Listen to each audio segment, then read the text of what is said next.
இருக்குங்களா? பார், முழுசா சந்திரமுகியா மாறி இருக்கிற உன் மனைவி கங்காவை பார். நான் எனக்கு தோணுது பேசுறேன். ஒரு நிமிஷம் தான் டைம். ஒரு நிமிஷம். அப்புறம் சாரி பத்தி எக்ஸ்பிளைன் பண்ண முடியாது போகுது. சரி, நீ கரெக்டா பேசு. ஓகே. ஹாய், நான் உங்க ஐஷுதாங்க பேசி இன்னைக்கு பார்க்க போறோம். அடி தூளான அது வேணாம், கேமராங்கிறது அதோடது. இல்ல நானே கேக்குறேன். அப்போ நெஞ்சில குத்துனா உடனே செத்துருவானா? நான் கழுத்துல குத்தவா? நீ பேச செத்துருவான். உங்க ஐஷுதாங்க பேச ரொம்ப நாளுக்கு அப்புறம் பார்க்கல, ரொம்ப ஹாப்பி. நான் இன்னைக்கு நானே பேச போறேங்க.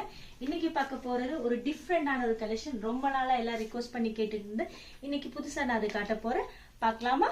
இது எல்லாமே அதோட செட் தானே. இப்ப கொஞ்சம் இந்த செட் தான் இருக்கு, பாத்துலாங்களா? டாடா. சோ இது பாத்தீங்கன்னா ஒரு டிஃப்ரெண்ட் கலர் காம்பினேஷன் இருக்கும். சோ